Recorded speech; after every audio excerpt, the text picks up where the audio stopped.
Can I remind members of the COVID-related measures that are in place and that face coverings should be worn when moving around the Chamber and across the Holyrood campus? The next item of business is a Stage 1 debate on motion 2234 in the name of Humza Yousaf on the Transvaginal Mesh Removal Cost Reimbursement Scotland Bill. And I would invite members who wish to speak in the debate to press their request to speak buttons now. And I call on Humza Yousaf to speak to and move the motion. 10 minutes, Cabinet Secretary. Thank you very much, Presiding Officer. I'm pleased to open the debate on Transvaginal Mesh Removal Cost Scotland Bill. I'd first like to thank the Health, Sport and Social Care Committee, so ably convened by Gillian Martin MSP, and to all the members for their thoughtful consideration of the bill, for their report and, of course, importantly, for their support for the general principles of this bill. I'm also very grateful to the Finance and Constitution Committee and the Delegate Powers and Law Reform Committees for their consideration of the bill also. I also want to take this opportunity to thank everyone who has taken time to express their views on the bill in evidence to the committee, or indeed to me directly. In particular, I would like to thank a number of affected women who have taken part in focus groups about the bill.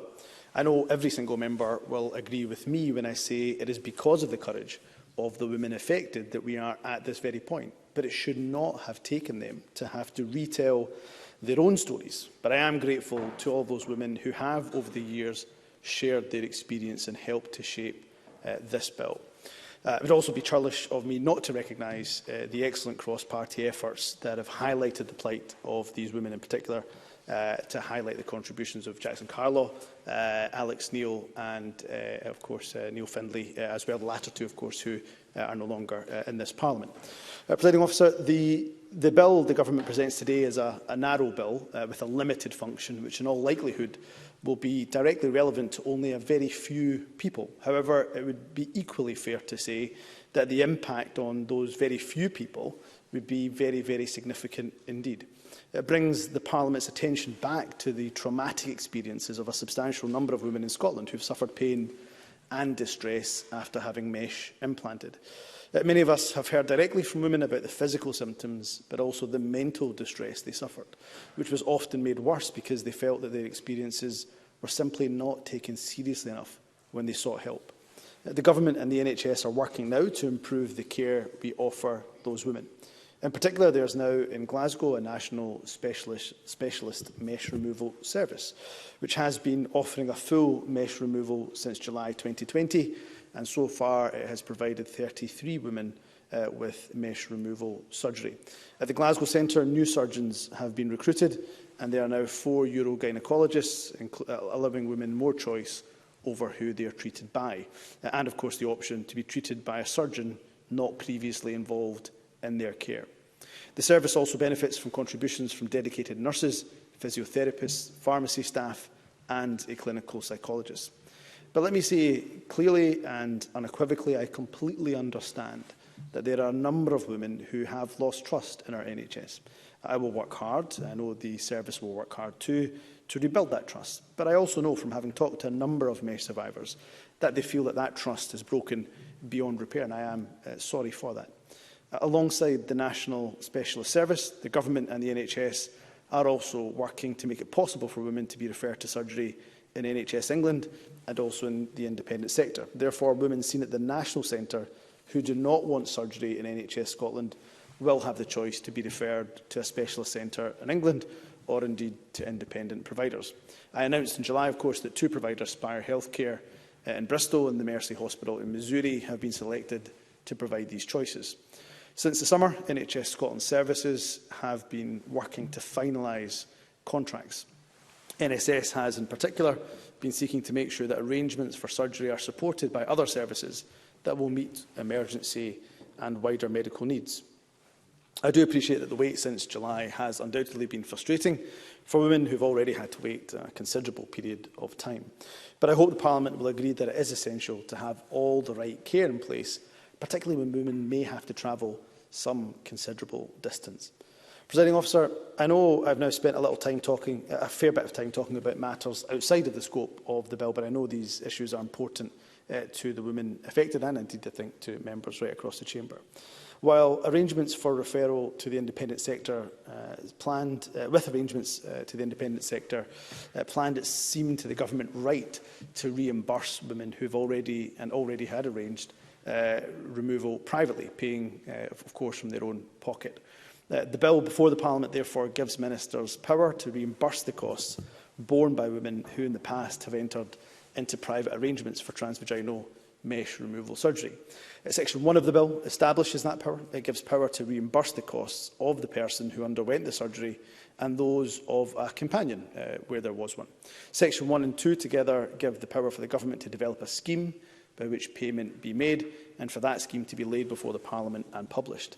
Presiding Officer, let me now turn to some of the issues raised in the report by the committee, which I responded to on Monday. The committee proposed that women who had mesh implanted in Scotland, but who then arranged to have it removed, having moved out of Scotland, should be eligible for reimbursement. The Government agrees with this view in principle and will therefore table appropriate amendments at stage 2. The committee has also asked the Government to consider whether there might be some change to the cut-off date before which arrangements for private surgery have to have been made in order to be eligible for reimbursement. The date is proposed at present to be the 12th of July of this year, because that's the date the Government confirmed which providers have been selected as preferred bidders to provide surgery in the independent sector. However, I did promise to reflect on this matter further, and I will do so in absolutely good faith. I have explained in the Government's response that I will consider whether it's reasonable now to adjust that date, and I will confirm the Government's position at stage 2. Presiding Officer, I have also considered the committee's implicit recommendation that the reimbursement scheme be made in regulation. On this, I should say that the Government isn't convinced. Making the scheme in regulations would involve further delay for women who have already had to wait, as we all acknowledge, in some cases years, for reimbursement. I'm not convinced that in this case the merits of greater parliamentary scrutiny outweigh the priority of offering assistance to the women involved as quickly as possible. But I do, of course, appreciate that members and the committee, of course, will want to understand how the scheme will operate in practice. So I will make available a draft of the scheme to the committee before stage 2, if the Parliament agrees to the bill today, as I suspect we will. I hope that the committee finds the Government's response to their report helpful, constructive, and as I've said before, the suggestions that I've made and the compromises I hope we've made show our good faith. I should add that the Government will also reflect on this debate today before we take any finalised positions in relation to our stage 2 amendments, and I look forward to considering important points of detail with the committee at that stage 2 debate. Presiding Officer, in closing, let me say that I can only imagine the distress that has caused women to use their own funds, often quite considerable amounts of money, to seek private surgery for mesh removal. I've met a number of these women, both in my capacity as Cabinet Secretary for Health and Social Care, but also on a constituency level too. I suspect every single member that is speaking, in fact I suspect every single member of this Parliament has at the very least had correspondence from a constituent, and I'm sure every single one of us have been moved by the plight of these women. It is wrong that women felt that their only option was to dig deep into their pockets, some of them having to take out loans, some of them having to borrow money from friends and family. I think all of us can agree that it is wrong that those women felt that this was their only option. The Government is determined to ensure that women never have to feel this way again. The successful passage of this bill will put in place a scheme that will make sure that these costs are met and women involved are no longer at a financial disadvantage. I look forward very much to working with colleagues across the Chamber to make that a reality. I appreciate the cooperation we've had with the committee and its members. I therefore move the general principles of the Transvaginal Mesh Removal Cost Reimbursement Scotland Bill to be agreed to. Thank you.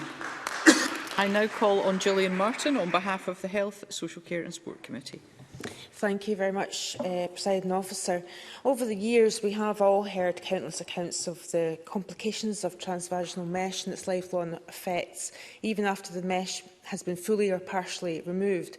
Countless physical damage, countless psychological trauma and for many countless years of suffering, both in the past and still to come.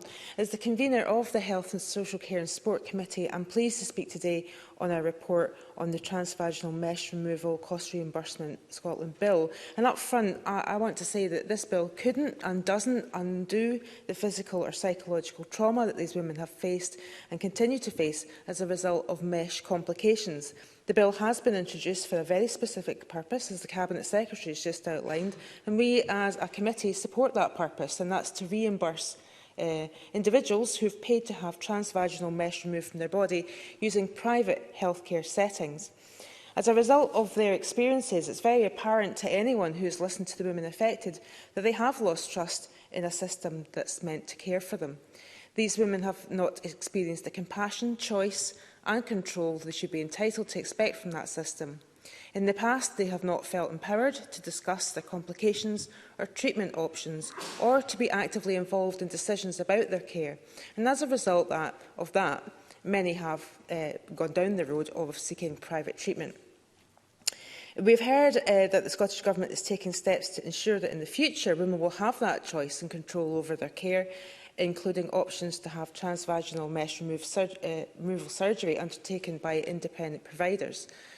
And we welcome that. The committee considers the key principle of the bill is to ensure fairness for all individuals in relation to transvaginal mesh removal services in Scotland, and it's unfair and unreasonable for women who've already had surgery to meet the financial costs of removal for surgery themselves, when that option will be available to women free of charge in the future. And the bill seeks to rectify this unfairness. The committee supports that intent, and more broadly, we support the general principles underlying the bill. Our report concentrates on areas where we think that the bill, as it's currently drafted, might need to be clarified to make sure that it achieves that fairness for the women affected. And in some areas, we put forward recommendations to strengthen its intent. Before going into detail about those recommendations, I'd like to take a moment to thank all those who assisted the committee in our scrutiny, those who responded to our call for views, and those who gave evidence in person or online.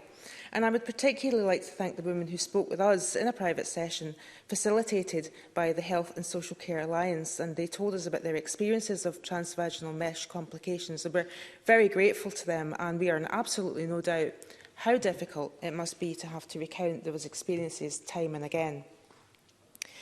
Evidence from that meeting and in our call for views suggests that there are still areas of uncertainty around the bill, and that continues to be a source of some anxiety. In particular, our report recommends that greater clarity is needed around the residency criteria set out in the bill. As it stands, women who were not resident in Scotland at the time of their original mesh surgery, but who lived here when their mesh removal surgery was arranged, would be eligible for reimbursement. But in contrast, women who were resident in Scotland at the time of their original surgery, where the mesh was used and put into their bodies, but who lived elsewhere when they arranged mesh removal surgery, would not. So the Scottish Government has told us that it's not received any correspondence from women in this situation. However, it also acknowledges that a number of women who may ultimately apply for reimbursement under the bill is unknown. It is reasonable to assume that the Scottish Government might not have heard from everyone who might be covered by the bill, and it's also reasonable to assume that there may be some women affected who do not yet know about the bill. The committee believes that if it means even just one more woman can be helped, that the bill should be amended to include all those women seeking reimbursement for mesh removal surgery who originally had their mesh implanted by the NHS in Scotland. And that should be irrespective of where they were living when that mesh removal surgery was arranged. We also heard from a number of women describing themselves as the in-betweeners. These are women who are in the process of arranging treatment privately, or who are currently waiting for their private surgery to take place. And the introduction of the bill has caused some confusion and concern for these women. In short, they are unsure whether they will be eligible for reimbursement, and the additional costs from travel restrictions and delays, particularly imposed by the COVID-19 pandemic, have added to that anxiety. They want reassurance that their costs will be reimbursed if the bill is passed. Now, according to the bill, a cut-off date to qualify for reimbursement will be specified as part of the details of the scheme, and we're told that that date is likely to be the 12th of July 2021. And the Scottish Government has suggested this would be a date when individuals could be reasonably expected to be aware of the availability of the new specialist mesh service as the preferred route to mesh removal surgery. However, there is a gap between the 12th of July, when the outcome of the procurement exercise for the service was announced, and the conclusion of contracts with independent providers, which currently remain under negotiation. There is a risk, again, that a relatively small number of women will fall through this gap and therefore be judged ineligible for reimbursement. And we don't think it's fair that these individuals should be obliged to cover the cost of the surgery themselves. We thank the Cabinet Secretary for his indication both today and when he was in front of our committee that he is willing to look at this, and we do understand that there cannot be an open-ended period and that there must be an end date, but we'd like that the proposed one be reviewed given what I've just outlined. Martin Whitfield. I'm very grateful for Gillian Martin to give way, and I very much welcome her very powerful speech in support of this. With regard to the end date, did the committee consider whether or not the date of commission of the alternative methods that are going to be recommended, in fact, should be the cut-off date? Because then women know that there is a certainty that there is an alternative route to having the vaginal mesh removed surgically. Gillian Martin. Well, I guess that's implicit in what I've just said, because there is that gap there. We haven't specified what we think the date should be, but we have asked the government to look at it again, just in case there are any women caught in that gap. So I take your point. And the committee recognises that much of this detail is due to be set out in the scheme itself rather than the face of the bill, and our report highlights areas where we consider a flexible approach is needed to ensure the spirit of fairness is achieved, including how and what costs be reimbursed, what evidence will be required and who can apply, and we hope to see this reflected in the final scheme. As a Parliament, we also want to ensure that we're given appropriate opportunities to scrutinise the details of that scheme before it enters into force, and I am very grateful to the Cabinet Secretary for committing to provide the Parliament with a draft version of the scheme prior to stage 2. My committee will want to look at details of that draft and to ensure that these reflect the stated objectives of the bill and the underlying principle of fairness. And we realise that this is not something the government is compelled to do by parliamentary process, so we appreciate that extra level of scrutiny that's been offered to us. We have also highlighted areas where we would like to see further clarity for the women concerned and scheme administrators. The process of applying for reimbursement should not cause additional stress and anxiety for those either applying or managing the scheme. And while this bill is not about the specialist mesh removal services or referral pathways currently in place or under development in Scotland, it is inextricably linked to them. And we've heard that there's still a long way to go to rebuild faith and trust between NHS Scotland and the women affected. So we would like to see public campaigns to publicise the reimbursement scheme created by this bill and the complex mesh national surgical service. And the committee plans to take an active interest in both going forward. In conclusion, Presiding Officer, the committee supports the general principle of the bill. It's a necessary and important step to ensure fairness for women affected by transvaginal mesh and the breakdown in trust they have experienced during treatment by NHS Scotland. We're very keen to ensure this bill progresses through Parliament quickly, to ensure that the women can be reimbursed as soon as possible. I'm very grateful to the Cabinet Secretary for having provided such a quick response to our Stage 1 report. And as set out in that response, we look forward to seeing further improvements to the bill at Stage 2, reflecting our key recommendations. Presiding Officer. Thank you. I now call on Sandesh Gulhani. Thank you. And can I point members to my declaration of interest as a practising doctor? It's not every day that parties on opposite sides of the chamber see eye to eye. It's even rarer for us to find common ground twice in 1 week. And today, there is every reason why Parliament must stand united. United to fully support Scotland's brave women who have suffered so greatly following complications from transvaginal mesh surgery. The very least we can do together is ensure that any women who receive this treatment in Scotland would be compensated for the money they have paid out for mesh removal surgery, even if treated overseas. Mesh, usually made from synthetic polypropylene, was supposed to reinforce damaged tissue when treating pelvic organ prolapse or stress urinary incontinence, which is usual after childbirth.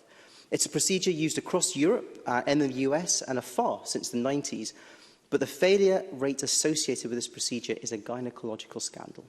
Complications from mesh include nerve damage, chronic pain, vaginal scarring resulting from the erosion of the product inside the body. There have been cases of organ perforation when the mesh has been exposed inside the vagina, and some women have died.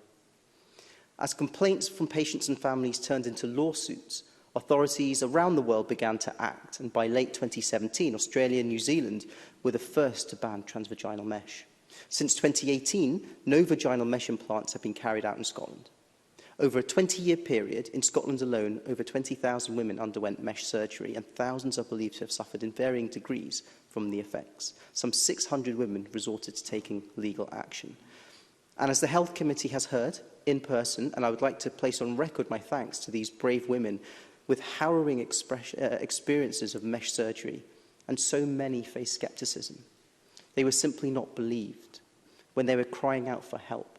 The debilitating pain, infections, reduced mobility, autoimmune issues, difficulties with intimacy, and psychological strain. They were simply not believed. It's no surprise that so many women, sadly, lost trust in our NHS, and they are out protesting in Glasgow right now. Even when they were offered mesh removal surgery, many turned their backs on our NHS and went elsewhere, and understandably so. In practice, this meant using private healthcare providers in the UK and abroad. That's because until this year, there was no referral route from our NHS system to independent healthcare providers, and my only plea to the Cabinet Secretary is to speed through the next stage of getting women who have not had surgery through to assessment and removal surgery quickly and not having a long wait.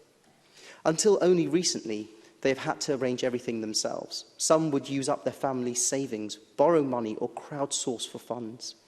Anything to stop the agony. Since this summer, we're at last making headway.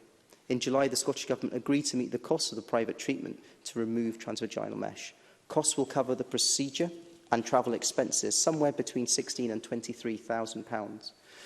The Scottish Government is now in the process of procuring the services of private providers to remove mesh from women who want it removed. They will have choice to have surgery out with the NHS in Scotland and will be funded by the Home Health Board, though I do hope women do take up the opportunity to take it here in Glasgow. Turning to today's legislation, the Transvaginal Mesh Removal Cost Reimbursement Bill, we strongly support this bill, and I think we are all in agreement. Legislation, though, can have unintended consequences. That's why we spend so much time here and in committee on the details. If I may, I'd like to highlight a few points for clarification. As it stands, the bill only covers women currently residing in Scotland, not those who are now living in another country. That said, I am reassured that the Cabinet Secretary has just said he agrees that it is too narrow a requirement, and that upon a second reading of the bill, he will consider an appropriate amendment at stage 2. As this is a compensation bill, we need to ensure that fair and proper claims are reimbursed. We need to avoid unintentional rendering of a claim ineligible because of reimbursement. Yes? Cabinet Secretary. Can I appreciate Dr Gohani for giving way? I just wanted to put on record just a clarification. He referenced an amount per surgery. It's just to confirm, although we have amounts, he's right in the financial memorandum, just to absolutely confirm in case there are, and I'm sure there are women listening, if this bill is hopefully passed, there will not be a cap on any application if they have reasonable costs that are eligible for the scheme. There's not a 23,000 cap. That figure is just there for the financial memorandum, just to make that clear. Sandesh Gulhani. The Cabinet Secretary was very clear when he came to Health Committee that there was no cap, and I did not intend it to sound as though there was a cap. As this is a compensation bill, we need to ensure that fair and proper claims are reimbursed. We need to avoid the unintentional rendering of a claim ineligible for reimbursement. That said, so many of our women have been trying to cope with the personal and financial consequences of undergoing expensive private medical treatment. We need to get down to business as quickly as possible so they can apply for compensation as soon after an act comes into force. There are some questions, however, including whether executors of deceased can make a claim. I understand the Cabinet Secretary does not consider it to be advantageous to the women affected for the compensation scheme to be specified in regulation, as said just now, preferring instead an administrative scheme, which is quicker to implement and easier to amend where appropriate. Given the urgency to move this bill into law, I support this position. I look forward to hearing from members across the Chamber this afternoon, and it is my wish that we find common ground when we come to vote. Common ground for the second time this week. And I would like to make it absolutely clear the Scottish Conservatives support the principles of this bill, and we will work together to speed this through Parliament. Thank you. I now call on Carol Mockin. Thank you, Presiding Officer. And may I thank my fellow members of the Health, Social Care and Sports Committee, who are all here today, for their work on this bill over recent weeks.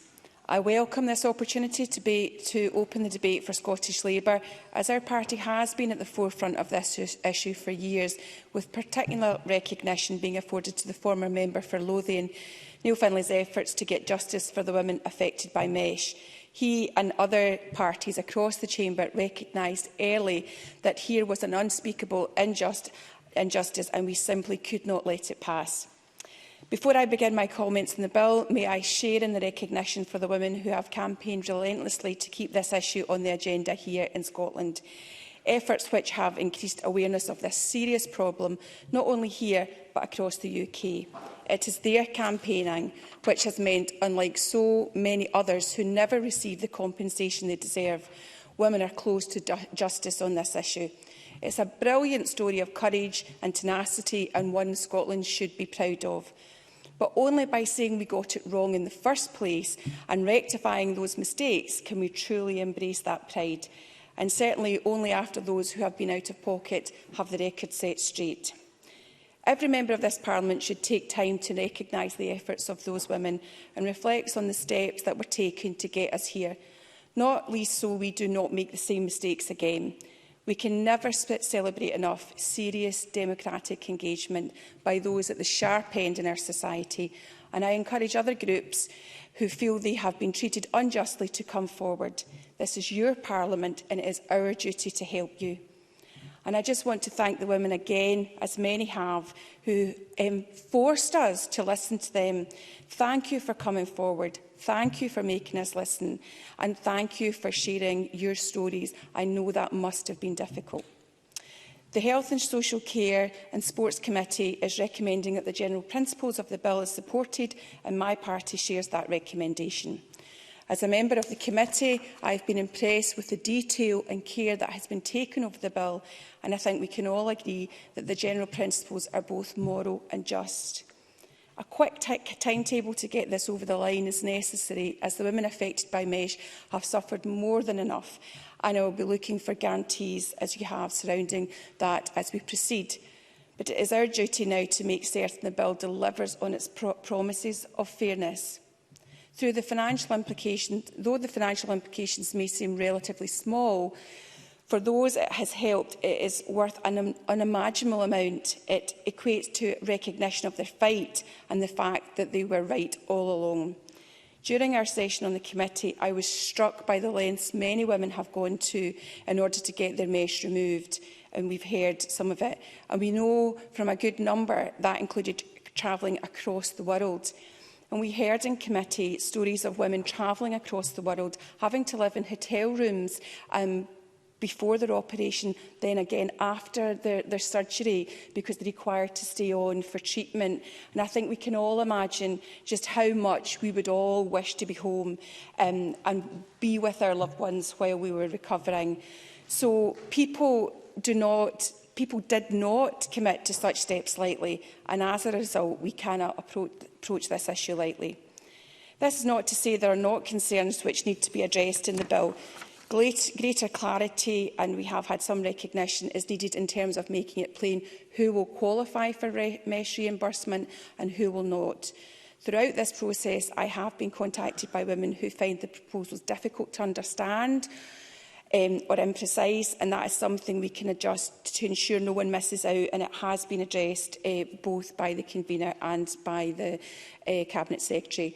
Just a bit of peace of mind can go a long way, and I'm glad we're addressing many of these worries during the committee hearings and here in the debate. Equally, there are some hidden complexities that many people observing this debate from afar may not have considered, but we have been considering in the Chamber. There is a strong case for individuals who have their original mesh surgery undertaken by NHS Scotland, but who were not ordinary residents in Scotland at the time of their surgery removal. I believe these should also be eligible for reimbursement, and I would hope that the Minister will again reassure us on this, and that future information on the bill will include this. The last thing anyone wants is for us to end up with another situation where these women feel ignored by the system or indeed shortchanged. I and others have made this point very clearly to the Cabinet Secretary in committee, and I'm assured that this will not be the case. But the Government can equally be assured that any deviation from these expectations will not be accepted by Scottish Labour or the women involved. The Cabinet Secretary has been quite rightly committed to being flexible in determining what costs will be reimbursed under the terms of the bill, but the committee has argued much greater detail is required for it to gain cross-party support, perhaps at later stages. But we have been reassured today that the Cabinet Secretary is accepting the points that have been made by the members, and I trust that that will be realised. In closing, Scottish Labour will support this bill at stage 1, and if the reasonable expectations of the women affected are not sufficiently met, we will seek amendments to ensure the principles laid out today are delivered before the bill passes. Can I again thank everyone for the hard work, everyone who has been involved in the bill, and I look forward to the next stages. I look ahead to some serious life-changing legislation that we can all be proud of. Thank you, Presiding Officer. Thank you. I now call on Alex Cole-Hamilton. Thank you very much, Presiding Officer. It gives me great pleasure to rise for the Liberal Democrats in support of the general principles of this bill at stage 1. Before I do so, Presiding Officer, may I say that in my short career as an MSP, I cannot really remember another issue which I think captures the universal support, concern and horror of this chamber as this particular issue when it comes to domestic health scandals. Can I also take a moment to recognise the valiant work of people like Jackson Carlaw, Alex Neil and Neil Finlay in bringing this to our attention and introducing us to some of the survivors of the mesh scandal. And nobody can forget who met them when they came to Parliament, the abject pain but profound dignity with which they conducted themselves. I welcome this bill to Parliament. It has the potential to provide some further closure to women at the heart of this who have already taken the step to have mesh removed privately. And I would like to take a moment to remember why we're here in the first place and why this is so necessary. 4 years ago, I was contacted by a constituent of mine who gave me permission to share her story. In 2010, after suffering very mild issues with incontinence, Kathy was referred by her physiotherapist to a consultant who suggested that she should undergo a marvellous new procedure. Somewhat bewildered, she was asked to sign a consent form then and there. She said, and I think this is very characteristic of many women's stories, that it felt like she was entering some kind of clinical trial, although it was never spelled out to her quite like that. In fact, nothing was properly spelled out to her. Despite being booked in for the most invasive transobturator tension-free vaginal implant, which is secured via spikes through the obturator muscle, she received very little information other than that the procedure would cure her of her incontinence. When Kathy woke after surgery, she could not move. The nerve damage that she had sustained to her obturator muscles radiated pain through her abdomen, legs and back. Her condition was so bad that when she was discharged, she would not allow her son to drive at more than 30 miles an hour along the bypass. She tried to call the hospital for 3 days after being discharged and throughout the following week, but never received a call back from nursing staff or doctors. When Kathy visited her doctor, she was told that the pain might be related to the fact that she'd stopped smoking at the time of her operation and that she should try cutting out fat out of her diet as a means of helping. But at no point did any medical professional suggest that there may be a physical problem with the mesh implant. All told, Kathy went a full 5 years of trying to cope with abject pain before the cause was identified as the mesh implant itself. A routine checkup with her gynaecologist revealed that the tape was in too tight on the right-hand side and as such was constantly tearing at her obturator muscle.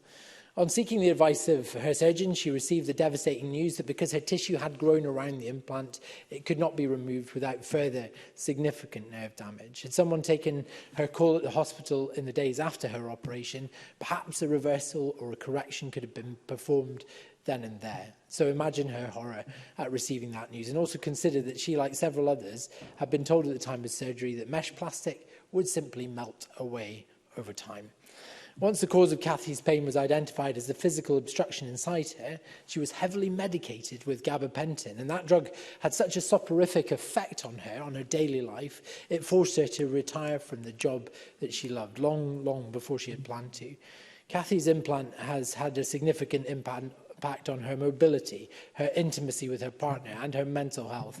The mesh implant has devastated her quality of life, and she is left with the Hobson's choice of making do or having it removed at potentially far greater nerve damage and resulting pain. She's far from alone in feeling like that, and we have heard so many times countless other cases like it. I am saddened it has taken us so long to get just to this point, to reimburse those people who have taken the step to have that harmful mesh removed privately. But even this bill will not give my constituent back that quality of life, that period of life that she has lost to her. I don't want to downplay the importance of this bill. It is important. We will support it. Financial reimbursement is an essential part of regaining the trust of so many victims of this scandal and recognising the harm. And I think Carol Mochan was absolutely right that this bill sends a very important signal to those mesh survivors that we see you and we hear you and we recognise what has been done to you. The uncertainty surrounding who might be eligible for reimbursement as a result of this bill is a cause of concern. I think that's been recognised, and we are also concerned that it might actually only impact on a very limited number of people. We will work to help improve it as we transit through Parliament. And I did want to explore, and perhaps this is a meeting I'll have offline with the Cabinet Secretary if he's so willing, to see whether the reimbursement could be extended to survivors of hernia mesh removal as well, who've paid for that privately, because I've had a number of cases that I've raised, certainly with his predecessors, about people in equally debilitating pain as a result of hernia mesh implants. At present, was not within the scope of this bill. I don't imagine that's a huge number of people, but certainly the issues are much the same. I recognise I'm running out of time, Presiding Officer. We have to offer more than one words in this chamber, and until now, that's all we've been really able to do.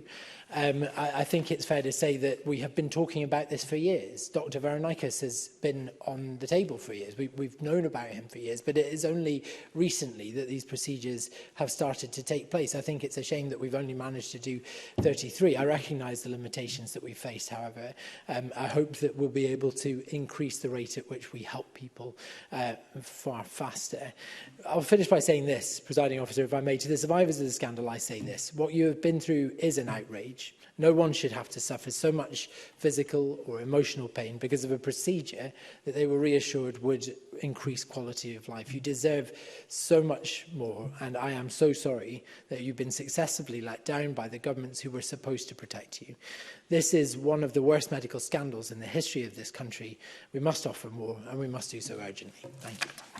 Thank you. We now move to the open debate, and I call Stuart McMillan to be followed by Craig Hoy.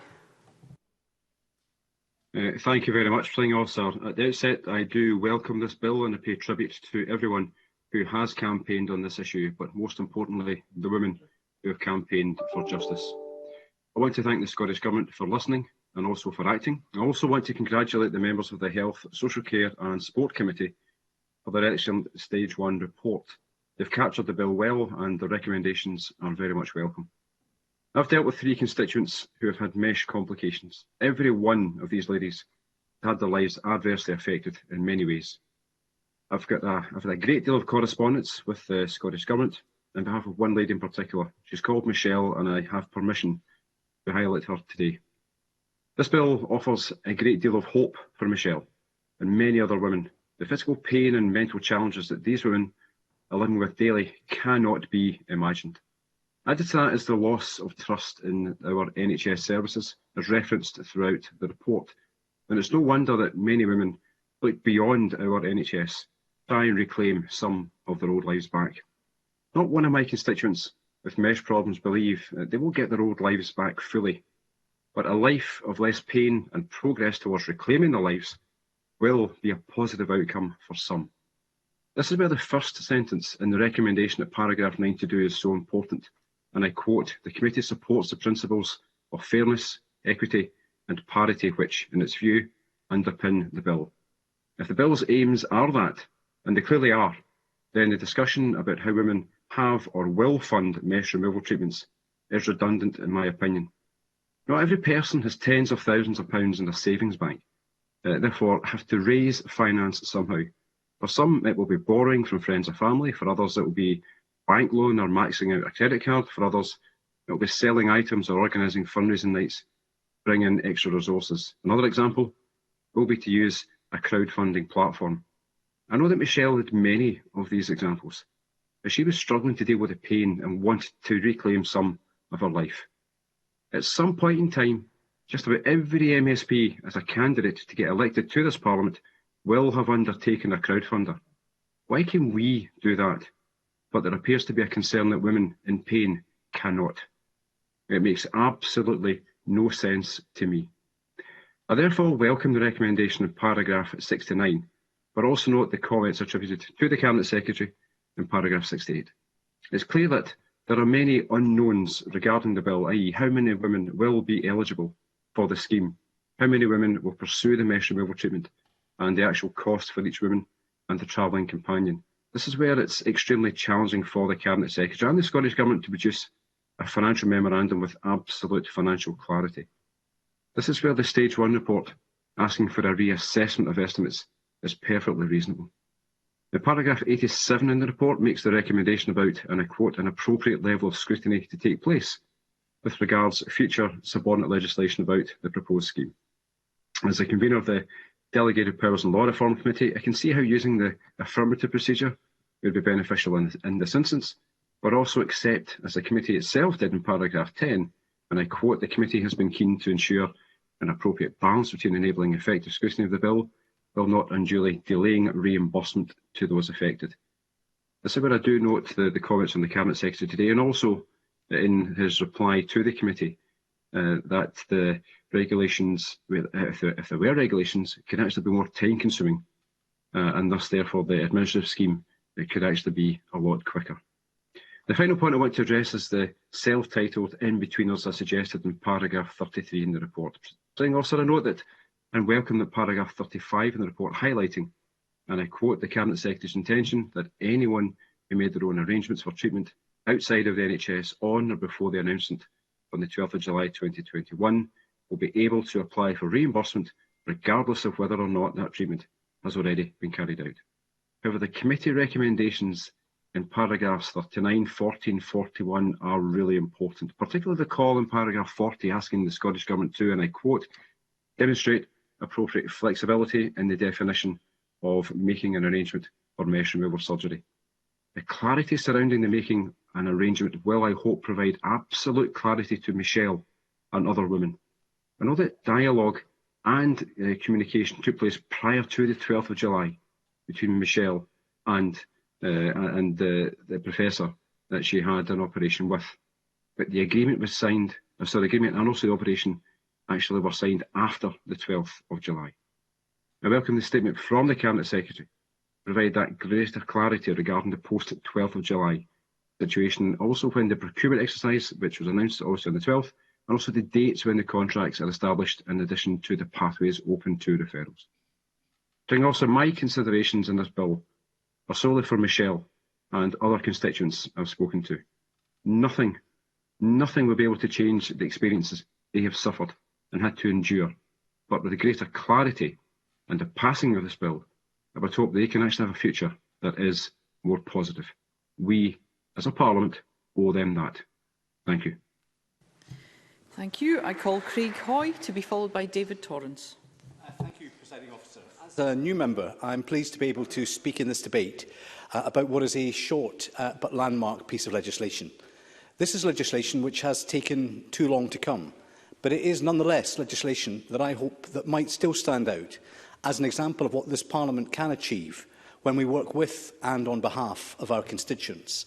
And I pay tribute to the women who have got us to this point, and also to colleagues in this chamber, such as Jackson Carlaw and previously Alex Neil, and also Neil Findlay, who became their voice in this Parliament. As we have heard, this bill establishes a scheme to reimburse people who have made their own arrangements to have transvaginal mesh removed.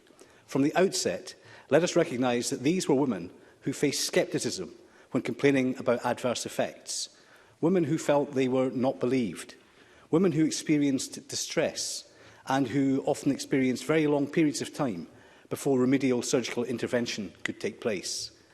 Many elected representatives, whether MSPs, MPs or councillors, have been contacted by constituents living with the terrible consequences of transvaginal mesh. Mesh that was used to treat problems often linked with childbirth, including stress urinary incontinence and pelvic organ prolapse. Shockingly, the worries over mesh were all too often dismissed by some in the medical profession as women's problems. This was lax, this was negligent, this was insensitive, and this was wrong. And yet, it continued in some cases for nearly or over 20 years. And let us be in no doubt that the action of some in the medical profession exposed women to avoidable harms for too long. And in July 2020, in her review into the avoidable harm caused by mesh, Baroness Cumberledge, in her inquiry, looked into the pain and suffering that women, often very young women, were forced to endure. As we have heard today, this included severe and chronic pain, recurrent infections, mobility issues and incontinence. It highlighted complications including prolapse, bowel problems, sexual difficulties, fatigue, depression, PTSD, suicidal feelings and sometimes death. Tragically, women also reported that mesh complications led to relationship failing and family breakdown. It resulted in a loss of employment, families losing their homes, and it led to financial hardship. All life-changing, presiding officer, but all avoidable. And I thank the Minister for his thoughtful and open-minded response today at stage 1, and welcome his willingness to look at any enhancements or amendments to this bill at stage 2. Today I want to take this opportunity to commend the many women in the support groups that they established around the world. They were tireless, they were brave, committed campaigners who spent years raising the alarm about the consequences of mesh implants. These women didn't give up, they didn't go away, even when deep down they felt shut out and ignored. But their commitment eventually led to a breakthrough in this Parliament, and the petition presented to the Parliament by Elaine Holmes and Olive McElroy on behalf of the Hear Our Voice campaign means that today we're considering this bill at stage 1. The petition called for suspension in the use of transvaginal mesh and a full evaluation of safety concerns. It also made the case for the introduction of fully informed consent throughout Scotland, and it called for the improved reporting of complications after surgery and a national register of all procedures linked to international registers. In 2017, the Scottish Transvaginal Mesh Implants Independent Review recommended stopping the process altogether, and since then, the transvaginal mesh surgery has been restricted to research trials only. But let us not look the tragic and the justifiable loss of trust that many women felt and some continue to feel towards some in the medical profession and our NHS. They felt isolated, they saw their concerns dismissed, and many then sought removal surgery out with and often well beyond the boundaries of the NHS. They went to private providers at home and abroad, and they secured funding through a range of means. Presiding officer, it's worth noting that there was no available referral route to independent providers, and that today the Scottish Government acknowledges this and also recognises the lack of trust and the reasons behind it. The legislation rightly concedes that the circumstances are exceptional and that reimbursement for both the costs of surgery and associated travel and other costs is fully justified. But the bill's consultation process also raised several concerns about the eligibility of who can apply for the scheme, and many of those have been touched on already today. As Stuart McMillan noted, there is a question mark surrounding some of the sources of funding used for private treatment. For example, whether women should be eligible for reimbursement if they received money via crowdfunding. While the Scottish Conservatives strongly support the bill, we do believe that further clarity is needed on the issue of the eligibility criteria. And I also welcome Gillian Martin's call today that once this bill is passed for wide promotion of the reimbursement scheme. We should, however, never lose sight of the fact that we are dealing today with women who were badly let down, women who face devastating, life-changing consequences as a result. And we have a responsibility to ensure that they receive the best and the most appropriate treatment available. We have a duty to help them rebuild their lives. Presiding Officer, I look forward to the concerns raised at stage 1 being addressed as this bill makes its way through this Parliament, because for mesh sufferers, this legislation cannot come a moment too soon. And now is the time to fully deliver the care, the compassion, the compensation and hopefully the closure that the victims of transvaginal mesh so rightly deserve. Thank you, Presiding Officer. Thank you. I call David Torrance to be followed by Katie Clark. Thank you, Presiding Officer. I was a member of the Public Petitions Committee back in 2014 when the issue of propylene mesh medical devices was brought to committee's attention by Scottish mesh survivors. To this day, I vividly recall the passion and the strength of feeling of all women that gave their time to attend our meetings, to give evidence and recount their stories and personal experiences. It is thanks to the tenacity and the bravery of these women that we are here today discussing the introduction of transvaginal mesh removal, cost reimbursement, Scotland Bill, and the significant number of steps that the Scottish Government has taken to offer assistance and better help women harmed by vaginal mesh and complications arising from it. As a current member of the Health and Social Care Support Committee, I am delighted to see a bill introduced which aims to give the powers to Scottish ministers to reimburse persons who have entered into arrangements privately to have paid to have the transvaginal mesh removed from their body in relation to the cost of removal surgery and also reasonable connected expenses.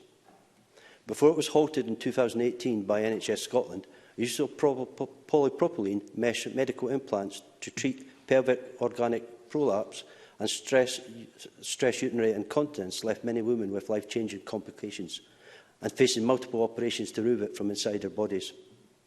Recognition by his government of the suffering and considerable harm caused as a result of complications arising from the use of transvaginal mesh and its determination to do everything within its powers to help those affected is hugely encouraging. We have already taken a decisive action on mesh, and now Scotland is the first UK country to reimburse people for private treatment previously sought. Before coming here today, I spoke with a constituent who was dealing with the trauma caused by a mesh implant for over 5 years. She was fitted with implants following a front and back prolapse in November 2016. By February of 2017, the mesh had come loose, resulting in her uterus hanging outside her body, starting a chain of visits back and forth to gynaecologists in an attempt to find someone to help. Everyone recognised the impossible situation she was in, but no one could offer a solution.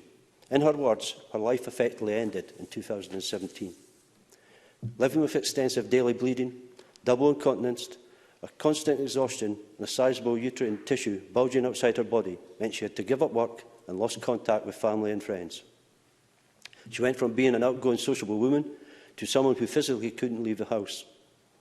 I don't think any of us can truly appreciate the mental strain that this must have caused. After many years of solitude and a bid to live a normal life by attending a family function, she reports fasting for an entire day and night beforehand in hope that she might be able to enjoy the occasion. Despite this, she lasted only 1 hour before having to call family and friends to assist her to leave discreetly following an incident of bowel incontinence. Needless to say, she didn't attend any more events. She has recently found a surgeon who has offered some hope and is now on the first steps of a journey which will hopefully see her quality of life begin to improve. It is clear to see why some women felt let down by the NHS and felt the need to seek private arrangements to have transvaginal mesh removed. The daily stress caused by unimaginable pain, accompanied by difficulties posed by incontinence issues, have led many to pay in the region of £20,000 to travel to private clinics to pay for treatment. I highlight our story today because it's easy to get lost in numbers. We have to look past the data and the statistics and the cost to see real people beneath. To personal experiences of mothers, daughters, sisters and families all across the country whose lives have been negatively affected by life-changing complications and pain, many of whom have ended up in wheelchairs, have endured multiple organ trauma or extensive nerve damage. All have a story to tell, many of them harrowing, but it is our duty to listen.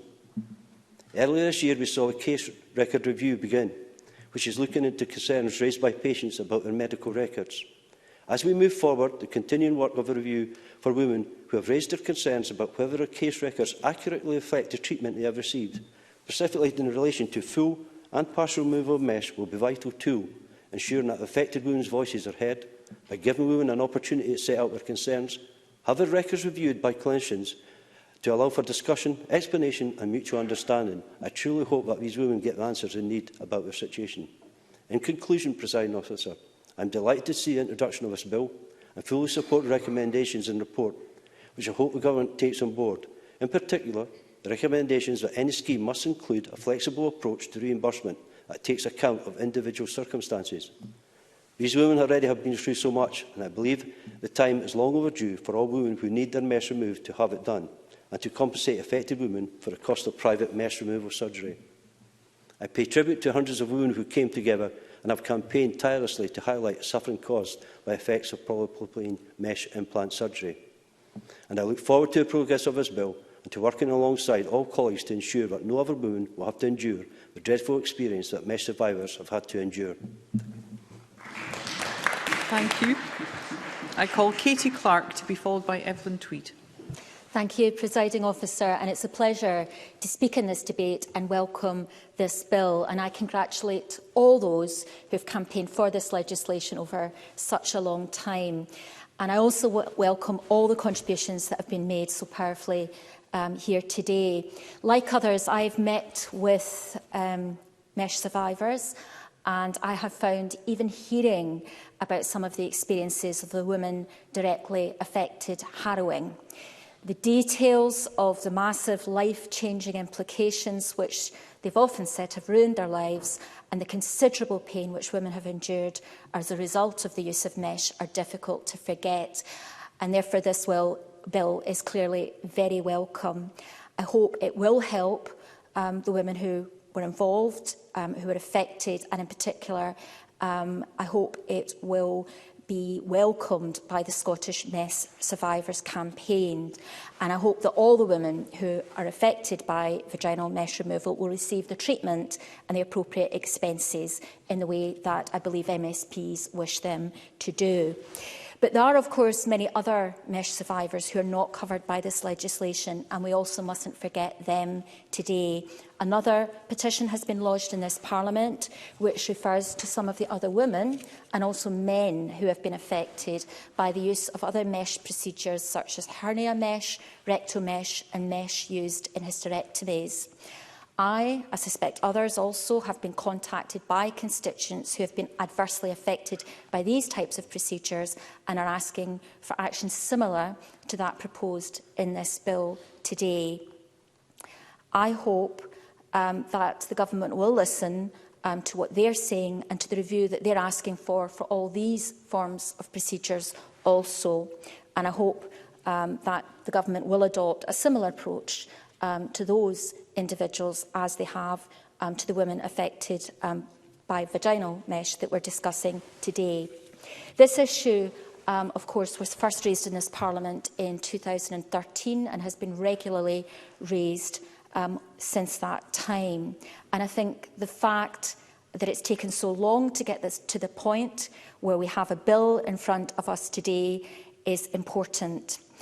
We know that the Independent Medicines and Medical Devices Review, which was led by Baroness Cumberledge, looked at these issues, and indeed many of the steps that the Scottish Government is putting into effect today are based on the recommendations of that review report.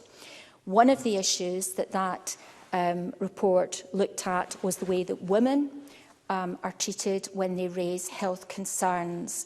And we've already heard about how women weren't believed and how women weren't listened to.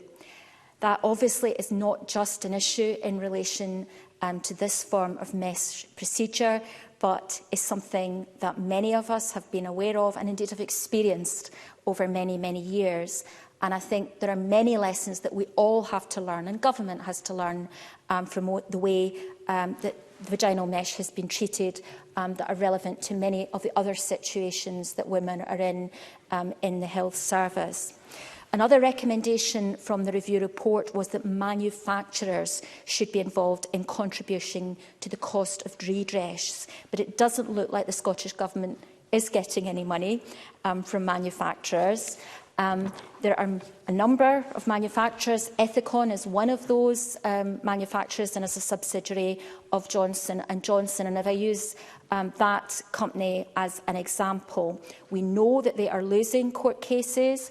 At one time, Ethicon faced more than 40,000 transvaginal mesh lawsuits, which obviously were based on their negligence, both in relation to transvaginal mesh devices, but also bladder sling complications.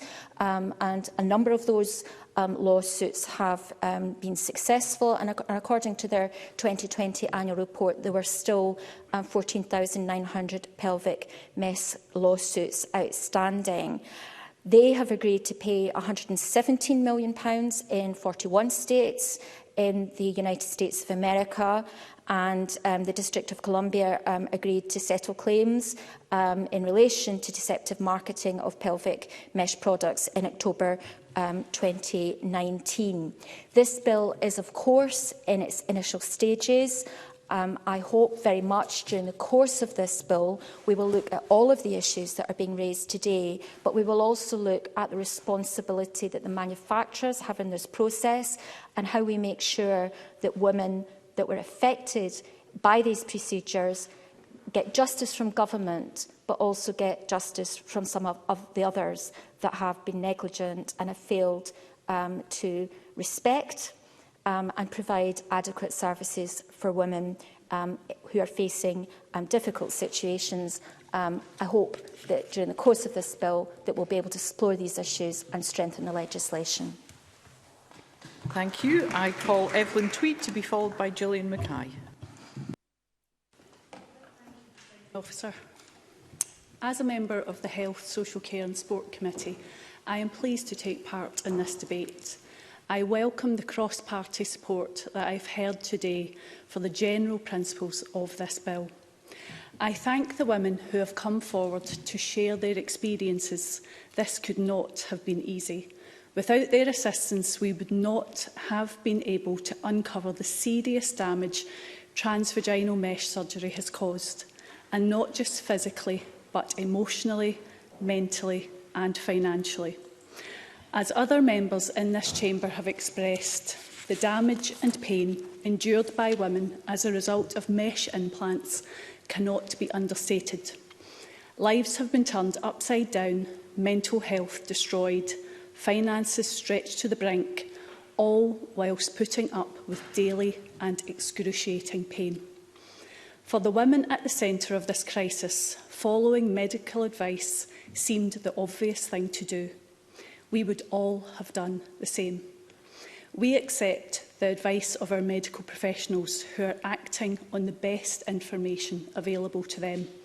Living with issues such as stress, urinary incontinence and pelvic organ prolapse, they trusted the medical guidance to have mesh, also known as transvaginal tape, implanted into their bodies.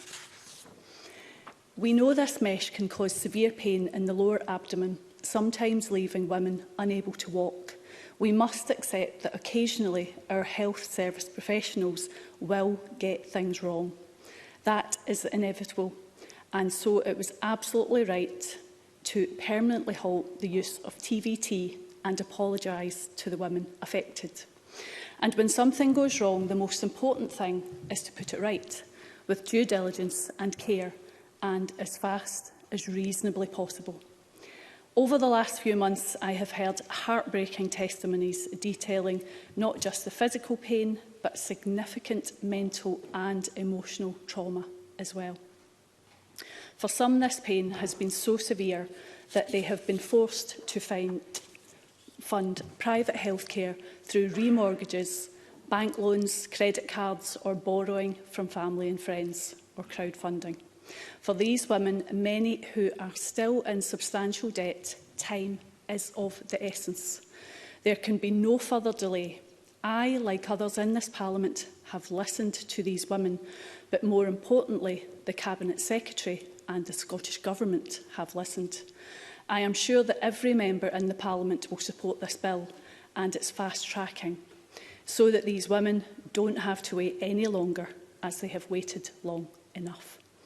The Government has confirmed that women who arranged mesh approval surgery will be eligible to apply for reimbursement, and it doesn't matter if the surgery was successful or not.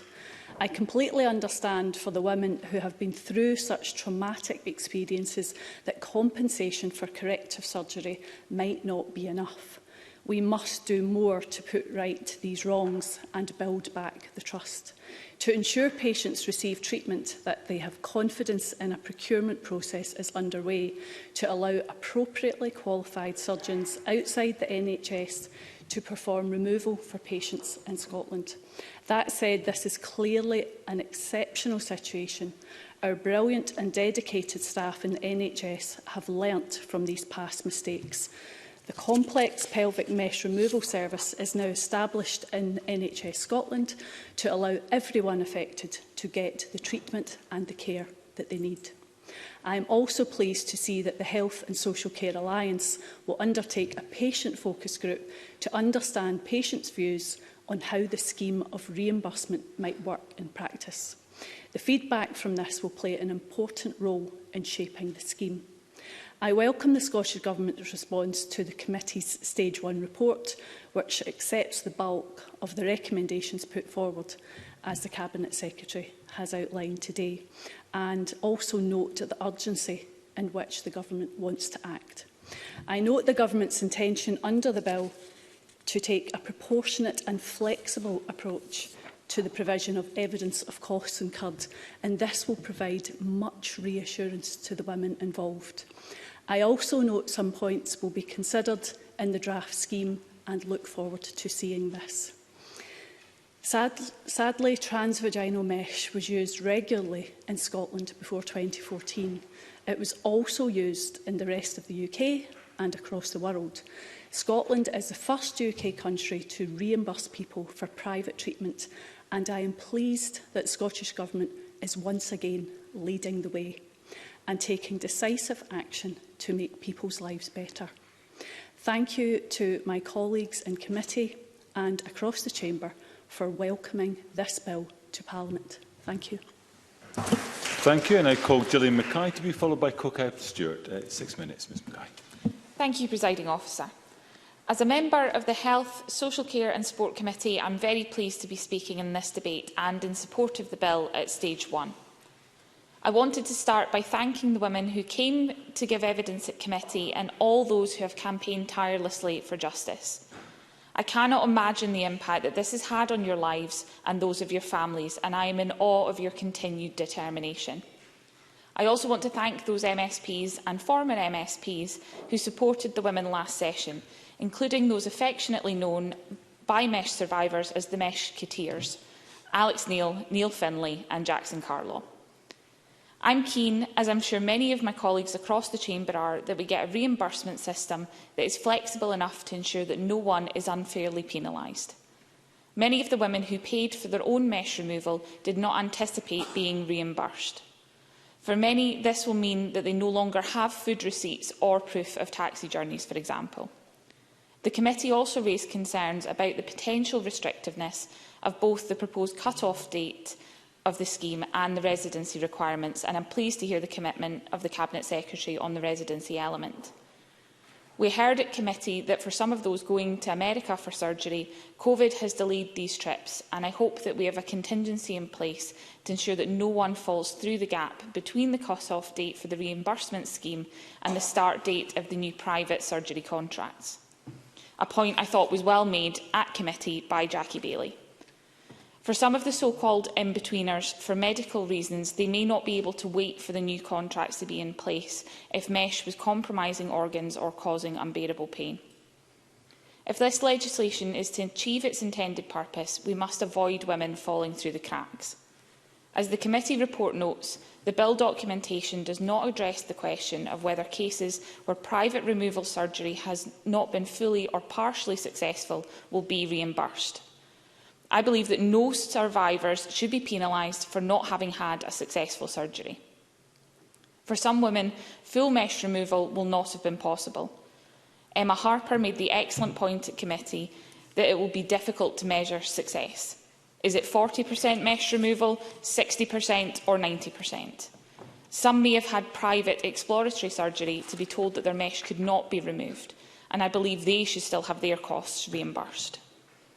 We must ensure women are not being excluded from the scheme due to circumstances out with their control.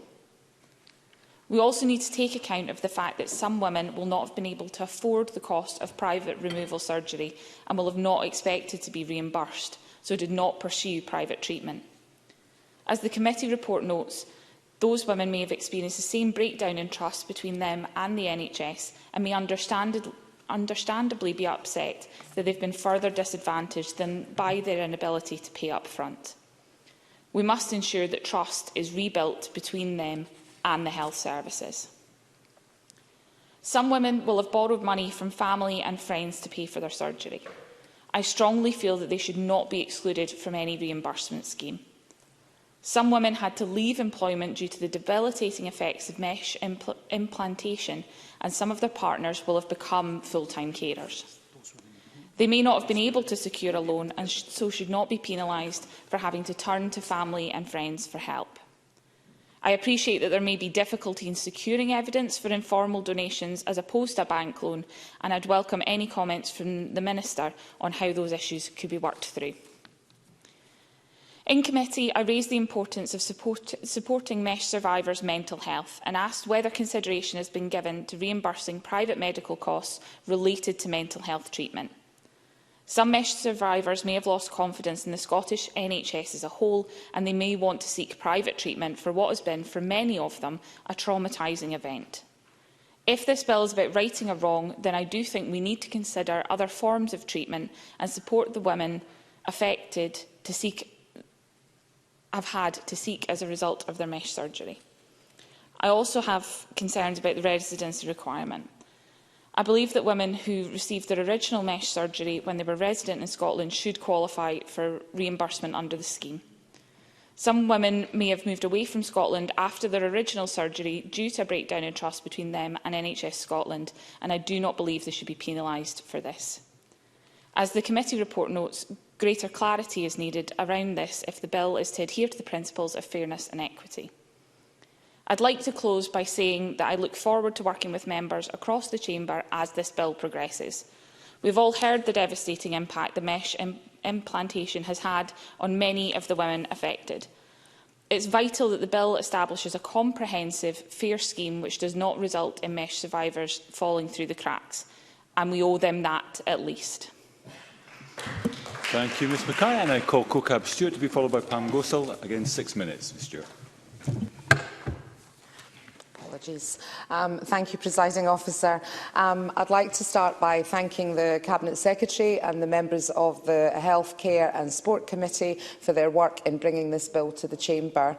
More than anyone, though, I'd like to take a moment myself as well to thank the women who have campaigned so tirelessly on this issue. It is no exaggeration to say that the bravery shown by the women involved in this debate has been inspiring. Prior to my election, I followed this debate very closely, whether at Westminster or Holyrood, and listened with concern, disbelief and anger at the accounts of those women who have suffered and continue to suffer as a result of transvaginal mesh implants. I read testimonies from the women who informed Baroness Cumberledge's inquiry and found their accounts striking, highlighting wider issues in how patients are communicated with. No one is listening. The patient's voice is dismissed. I was never told. The failure of informed consent. It is therefore important today to acknowledge the invaluable work of advocacy groups such as the Scottish Mesh Survivors Group and Alliance Scotland for their role in progressing this issue. The reports published by Alliance Scotland in 2019 and 2021 provided a platform for mesh survivors to collate their lived experiences and present their irrefutable findings. It's safe to say that their voice is finally being heard loudly and clearly in this chamber. Indeed, listening to mesh survivors is central to today's bill. Presiding Officer, it has taken too long to get here, but I'm pleased that the steps taken to reach this point have resulted in mesh surgeries in Scotland dropping from 2,267 in 2009 to the current day, where no further vaginal mesh surgeries have taken place in Scotland since 2018. The Scottish Government now seek to continue their work into redressing the wrongs suffered and, in turn, rebuilding the trust that has understandably been lost. Thankfully, today's debate moves this conversation forward again and is now focusing on how best to expedite the satisfactory resolutions for those women still suffering the consequences of this treatment, whether they be physical, mental or financial.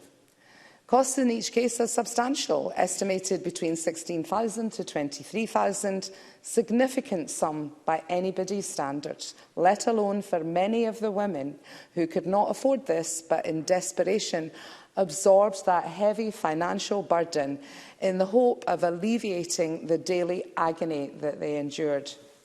The simple fact that the legislation proposed aims to not only assist the women who still require corrective surgery, receive it in a manner that they are comfortable with, but also allows for reparations, is something that transcends political affiliation, and I welcome the cross-party support on this issue.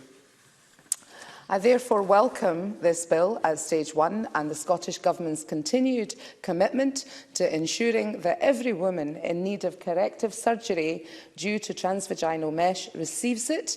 It is performed by a surgeon they have full confidence in, whilst also removing the financial burden so many have been left with who merely sought to take control back over their lives.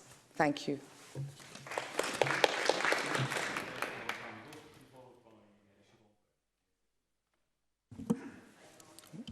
Honoured to be contributing to this debate. It is important that the women who were forced to seek private arrangements to remove the transvaginal mesh are reimbursed for the costs incurred, and that the scheme moves forward as soon as possible. Presiding Officer, I would like to thank those who stepped forward in an act of courage and provided evidence about the complications with the mesh and the later arrangements they made to have it removed. Such an act could not have been an easy thing to do, but their strength and convictions have led to this important issue being debated here today in Parliament. I am very grateful to follow on from some of the excellent heartfelt speeches we've heard today in the Chamber from all the parties.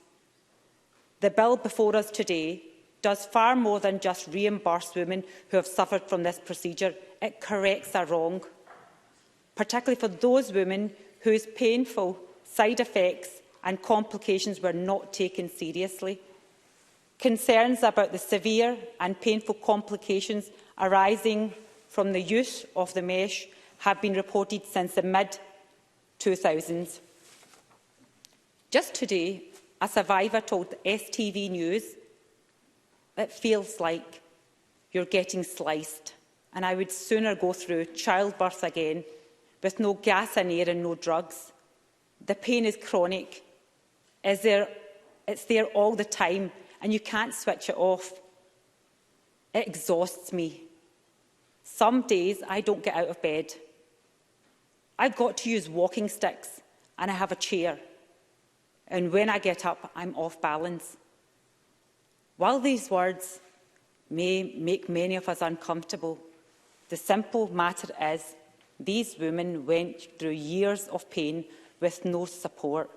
We can't forget them. Presiding Officer, I'm happy that the Specialist Service has been in operation, established a multidisciplinary team of skilled professionals, and I look forward to reading the service review next month. I fully support the bill and the objectives underpinning the bill, which seek to ensure fairness and consistency of the treatment for all individuals in relation to the mesh removal service in Scotland and the falling scheme for reimbursement. However, it is certain that there must be more clarity within the bill to ensure that its objectives are met, beginning with residency criteria and timescales. On residency, the current state of bill excludes those who have their mesh fitted in Scotland and later had the mesh removed while residing in another country. I welcome the Cabinet Secretary's comments today on agreeing to table an appropriate amendment at stage 2 on the residing criteria, as these people deserve to be reimbursed. At the end of the day, they suffered, they were ignored, and they had to take matters into their own hands. It is the Scottish Government's responsibility to ensure that these people are compensated. In relation to timescales, the bill in its second stage must also address people who are currently awaiting or in the middle of organising treatment privately. It is our duty to ensure that we begin to build back the trust between these individuals and the NHS, not break it.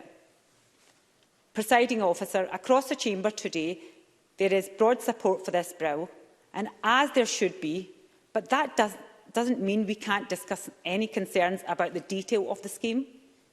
Therefore, in conclusion, I fully support the bill and its objectives, and I welcome the Cabinet Secretary's comments today on looking at adjusting the cut-off date and tabling the appropriate amendments at stage 2 on the residency criteria. Presiding Officer, it took a decade for these women to be recognised and believed. However, we mustn't wait years to deliver the support and pain relief these women are so desperately need. Therefore, we look forward to working cross-party to ensure a timely and smoothly delivery. Thank you. Thank you, Ms Gothel. I now call on Siobhan Brown, who will be followed by Martin Whitfield. Again, 6 minutes. Ms Brown. Thank you, Presiding Officer. I welcome this bill to Parliament today. I've been attempting to navigate through the absolute nightmare of living with mesh for 12 years. This is a heartbreaking testimony of Isabel from Prestwick, a constituent of mine who's got in touch when there was nowhere else to turn, after years of suffering because of the mesh implant. She's given me permission today to tell her story.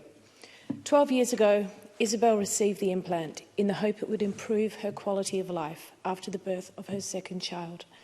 The mesh, which had been around for a number of years before that, was hailed as a revolutionary treatment for women suffering from stress, incontinence or a prolapse, issues which arise from having children. Isabel's surgery was to correct a prolapsed bladder. Fast forward to now, and Isabel has had to have 6 surgeries to correct the damage, to remove the mesh and a hysterectomy.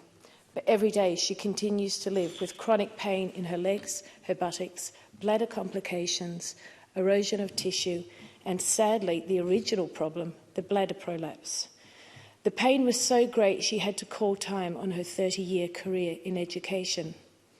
And it's not just Isabel. We've heard countless stories today of women with severe and constant pain in their abdomen, their stomach, their bladder, their limbs. We've heard stories about women in wheelchairs and, sadly, deaths.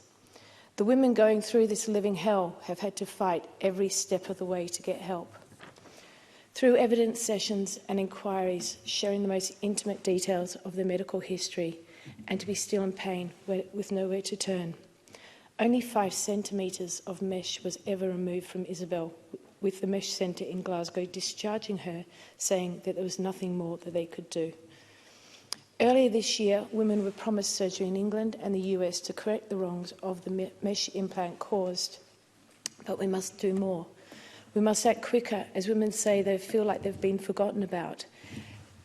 The wait to see these specialists sometimes can be up to 2 years. Women are suffering day to day, and 2 years is an eternity, and we must be prepared to pay for the damage that this has caused. Day-to-day living is getting harder for Isabel.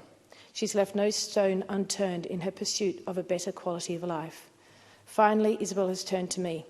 It is important that I be the last of this chain. I need to find a solution for Isabel, and I'm all too acutely aware of what that solution is. It's money. For some women, the announcement gave them hope, something they felt they'd given up on a long time ago.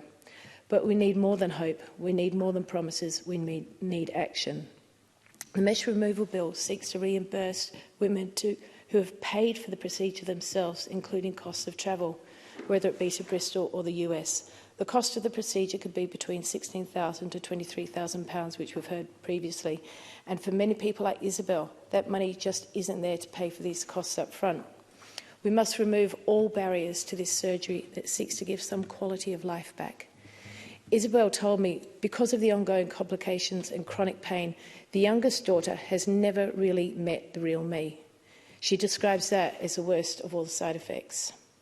We cannot turn back the clock, but we can correct this going forward. We need to streamline the pathways that ultimately will give Isabel her life back, a concrete, achievable timeline. Her daughter can't afford to wait another 2 years to meet the real Isabel. I'm grateful that the Scottish Government is helping women through this bill. However, today I ask that we go further, make referrals quicker, make decisions quicker, put contracts for the removal in place and putting funding in place across the board, not just for those who can afford it and pay up front. I welcome the Health Committee's recommendation to the bill for further detail from the Scottish Government on campaigns to publicise a complex mesh national surgical service, training for primary care staff on mesh complications and person-centred approaches for supporting individuals through treatment, including pre- and post-operative support. I'd also like to ask the Cabinet Secretary, in instances such as Isabel, if my constituent does not wish to have further surgery in Glasgow and wishes to choose her own consultant, such as Dr Veronica's, to carry out the procedure, would the Scottish Government consider supporting these women to bring peace of mind and a conclusion to their ordeal? It's only fitting that I end with Isabel's words. Many older mesh survivors have been through the system and have been discriminated against and ignored. Time is running out. I welcome the first stage of this bill as we move forward to rectify this situation. Thank you very much, Ms Brown. Before calling the final speaker in the open debate, I just remind members that anybody that's contributed to the debate needs to be in the chamber for the closing speeches. And with that, I call the final speaker in the open debate, Martin Whitfield, for 6 minutes. Mr Whitfield. I'm very grateful, Deputy Presiding Officer. And I'd like to extend my thanks to the committee for their report on this. But I also want to put on record, of course, my admiration for those women that have fought with dignity and have fought with determination to get this chamber where it is today. And I know that this debate would not be taking place but for the bravery of the Scottish mesh survivors, and indeed both their demand for this bill, but also that phenomenally powerful willingness to share their personal stories. And can I congratulate Siobhan Brown and indeed her constituent Isabel on allowing her story to be shared, because it's through those stories that we actually see the significant impact of those events that happened over a decade ago and carried on. That willingness to share is so important so that people who are unaware of the suffering can empathise and see what has happened. Let me say from the outset that we are fortunate to have a National Health Service that is free at the point of use. And throughout this pandemic, we have seen the very best of our NHS here in Scotland and its heroic workforce. However, we must hold our hands up and accept mistakes were made with many, indeed far too many women being failed when their transvaginal mesh devices were inserted by NHS doctors. And as such, and to this day, many women are reluctant to return to those very same surgeons and have the device removed. I sympathise with them, I understand that, and it will take a long, long time for the trust to be rebuilt between the NHS and those women. And for this reason and many more, I'm supportive of the overall aims and principles of the bill. Women have gone through a traumatic experience since having their mesh fitted, and it is right that the Scottish Government covers the related costs that have been incurred in removing the device. And after all, it has taken us a long time to get to this point, perhaps too long. So in the short time that's left, Deputy Presiding Officer, if you would allow me, I'd like to pose a few questions to the Cabinet Secretary and the Minister, not to raise any disagreement, but to seek advice. Today in Glasgow, mesh survivors felt the need to protest outside the New Victoria Hospital in Glasgow. And part of that protest is in respect of the length of time that's been indicated to them. They may have to wait for initial assessments. And there is a talk of up to 2 years. There are members of the Mesh Survivors Group that are there today who have had their appointments cancelled with just a week's notice. These are the very women we are asking to seek again and to trust our NHS. And I know there are challenging problems. We are all aware of that. But I think for this particular group of women, so much more should be done to bring reassurance and confidence going forward. In the Cabinet Secretary's opening, he talked about the 33 women who have received their mesh removal operations now. Would it be possible to tell us how many women are still waiting for mesh removal? And finally, we have heard today from a number of speakers about the challenge that exists over the date that's being anticipated to go in this bill. And I wonder whether an indication, well, I welcome, obviously, very much so, the Cabinet Secretary's willingness to reconsider this, but I wonder whether comment could be made if that date couldn't be the date of commissioning the ongoing surgery. And that way we would know that all of the women survivors will be covered up until the point that there is an alternative, suitable and supported method to see a journey to the end of the problem that we are at. Can I welcome all of the speeches that I've heard today, particularly those that have shared the very, very powerful testimony of those individual women who have suffered from this. We should not have been in this place, but we are, and it is now for this chamber to show that there is a way out, but that has to be done swiftly so that trust in the NHS can be reassured. Thank you, Deputy Presiding Officer. Thank you very much indeed, Mr Whitfield. We now move to closing speeches. I note that Gillian Mackay isn't present in the chamber, and I would expect an explanation for that in due course. But with that, I ask Paul Kane to wind up for around 6 minutes. Mr Kane. Thank you, Deputy Presiding Officer. And in closing for Scottish Labour, I wish to begin by reflecting the strong consensus I think we have heard in this debate today. Stage 1 of this bill marks a significant milestone in what has been a long, painful and difficult journey for so many. The Cabinet Secretary rightly opened by reflecting on those who have brought us to consideration of this bill today, and I too wish to pay tribute to the steadfast determination of Scottish Mesh survivors who have bravely told their stories and campaigned for this bill and other measures to support all those affected. Having heard myself some of the testimony in committee, I am struck by the bravery of women recounting the trauma they have experienced and lived with, not only to effect change for themselves, but also to effect change for the many others who have had the same experiences. As we've heard, they have repeated these stories time and time again, which I am sure we all agree is a hugely difficult thing to do and extremely courageous. I too will join colleagues in paying tribute to MSPs, past and present, who have worked on this issue and brought us to this point, particularly Jackson Carlaw, Alex Neil and Neil Finlay. I thought the convener of the committee, Gillian Martin, spoke powerfully when she said that this bill couldn't and doesn't undo the trauma, and that trust in our health service for some has been irreparably damaged. I think what she said about choice and control for these women over their bodies and their lives is key to all of our considerations, whether in this bill or more widely on this issue. Indeed, as Deputy Convener of the Health, Social Care and Sport Committee, I commend the work of all those involved in scrutinising the bill and, like the Convener, thank all those who gave evidence, particularly those with lived experience who were supported by the Alliance. Sandish Gohani spoke of the fact that many women simply haven't been believed for such a long time, and I think he is right to highlight the fact that many took extraordinary action in order to fund their treatment, spending savings or taking costly loans, anything really to stop the pain. In line with the consensus we find across this chamber, Scottish Labour are supportive of the overall aims and principles of the bill.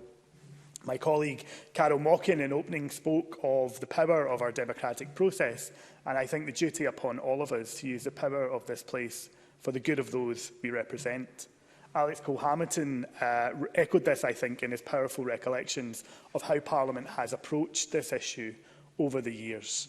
Indeed, we've heard many powerful stories from colleagues this afternoon on how the experience has impacted their constituents. Stuart McMillan spoke of Michelle and raised the issues of the lengths women have gone to in order to fund treatment. And I think he made a very important point about crowdfunding, which was echoed by Craig Hoy. And it's clear that further clarity is required for women who funded treatment via this route or other fundraising routes. And indeed, committee has called for that clarity from the Cabinet Secretary. So I do hope he might begin to address that in closing. David Torrance spoke of the life-changing, or indeed, very sadly, the life-ending experience of his constituent, where she felt that her life had come to an end.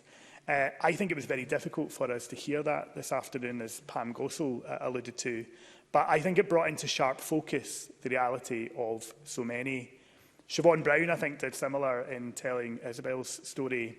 And I hope that whatever else we do in this place, we always seek to do anything we can to, at the very least, make life more livable for any woman affected. My colleague Katie Clark and indeed Alex Cole-Hamilton raised the issue of the use of mesh in other procedures and referenced other petitions before this Parliament. And I do believe that these merit the attention of the Cabinet Secretary, and I'm sure he will want to reflect on that more widely as we move forward. I think it's clear from today's debate that whilst the principles of the bill enjoy broad support, further clarity is required in some areas as we move forward in the bill's process. I welcome the Cabinet Secretary's response, as Gillian Mackay and other members of committee did, on the issue around residency requirements. And I do hope that he will look at the timeline requirements, as he has committed to do in his opening. Ms Mackay also referenced the so-called in-betweeners, and referred to my colleague Jackie Bailey, who made the point at committee when attending as my substitute. I think that the point is that we want a system where no one is left behind. And I think that point has been well made across the chamber this afternoon. And indeed, I'm sure the Cabinet Secretary will cover that in summing up. Martin Whitfield, I think, posed just at the close of the open debate some important questions for the Cabinet Secretary around waiting times, around mesh removal and indeed the protests that are occurring today in Glasgow. And I know that he will also want to say something on that in concluding, in order to give confidence to Martin Whitfield and to colleagues that these issues are being looked at very much in the round, and again that we are trying to get it right for absolutely anyone who has been affected by these issues. In concluding, Deputy Presiding Officer, we should do all we can, I think, to hold on to the consensus that has been established, not only today in the debate around this bill, but I think over the many years leading to this point. We must acknowledge that there is more to do, and we must never forget the pain and suffering that has been caused, the duty that we have in this place to make an attempt at reparation, and the courage of those women who have fought despite their own trauma to try and bring light to a very dark experience in the history of our health service, and to try and ensure that this should never happen again. Thank you. Thank you very much indeed, Mr O'Kane. Given the time in hand, I invite Jackson Carlo to wind up for a generous 7 minutes. Thank you, Deputy Presiding Officer. And can I start by saying that I genuinely feel a considerable pride in our Parliament this afternoon, and not without some emotion contributing to this debate. Over 3 parliaments, 3 sessions, 8 long years, we have tried to bring forward and bring justice to the women who have survived the mesh scandal. Had it been, as I observed in an earlier debate, similar to the thalidomide scandal, where the injuries and injustice suffered were all too visible, then it might have been easier to get this issue thoroughly discussed.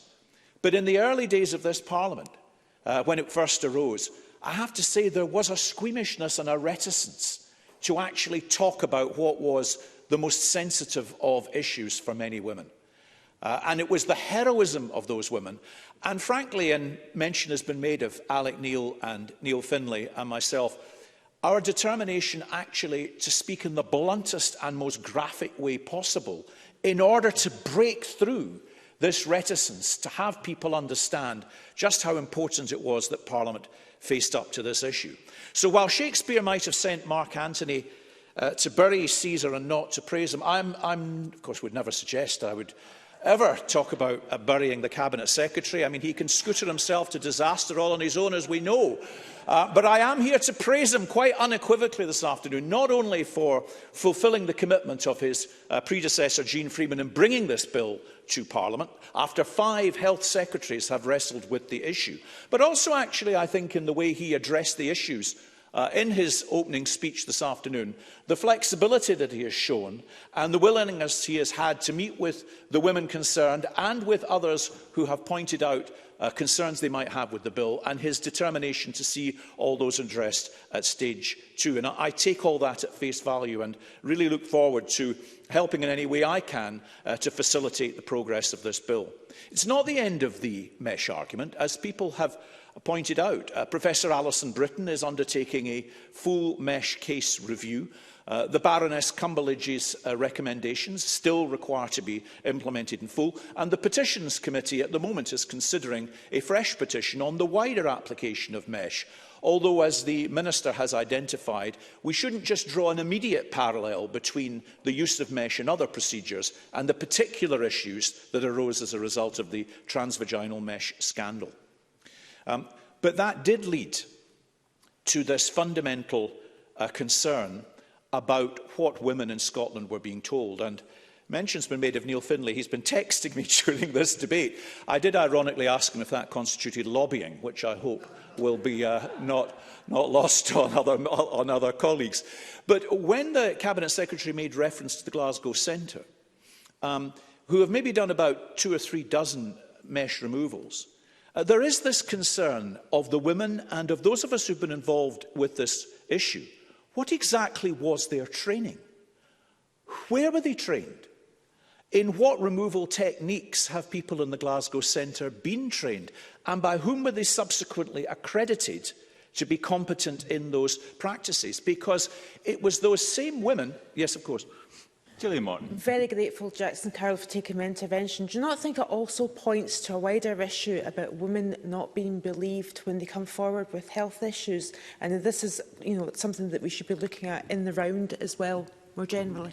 Well, yes, I absolutely do. And I sat along, I think, with David Torrance when we heard evidence in committee, right back in the Petitions Committee, where one fundamental specialist said that only a couple of women were involved, with 60 women sitting behind him while he said it. There really has been a fundamental disconnect. And mention has been made of Elaine Holmes, who brought forward the petition in the first instance, who said, "I'd been discharged from NHS Greater Glasgow and Clyde after 2 mesh removal attempts. I was told I was mesh-free and that I'd likely lose my leg if I had any more surgery relating to the transorbital mesh implant. I did every test scan possible and had exhausted all options. After much research and pleading from my family, I contacted Dr. Veronicus, as he was my last hope. Thank God I did. He removed 22 centimetres of offending mesh, having been told that all her mesh had already been removed." And that is why the women, so many of them, have confidence in Dr. Veronicus, who contacted me today ahead of this debate. And I don't want to introduce any note of difficulty, but here's what he said in conclusion of a letter that he has sent to the Interim Medical Director of NHS Scotland Procurement, Commissioning and Facilities today. "Respectfully," he says, "I see no progress. I only see delays and detours.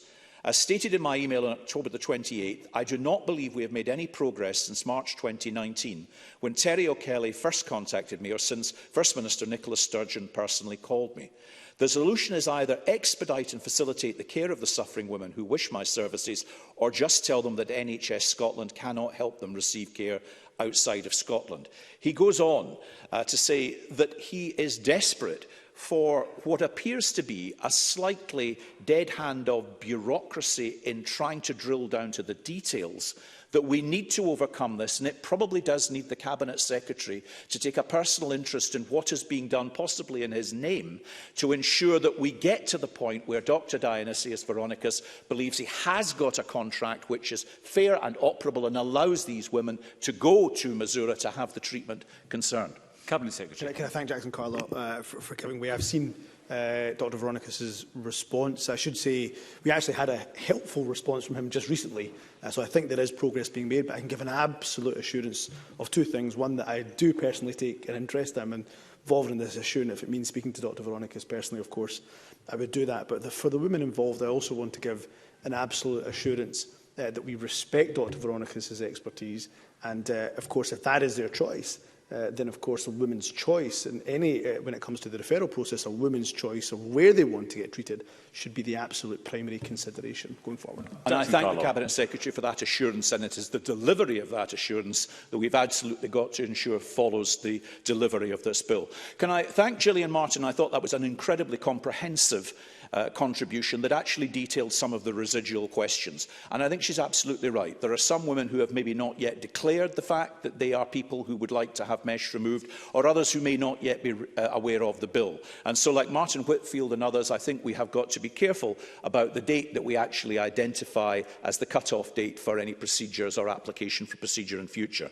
I'd also like to thank all of the other contributors to the bill. David Torrance, the veteran of that long exchange in the committee, Katie Clark, Gillian Mackay, Craig Hoy, Cocab Stewart and Siobhan Brown, who brought us Isabel's experience. A typical, unfortunately, all too typical example of what many of the women have endured.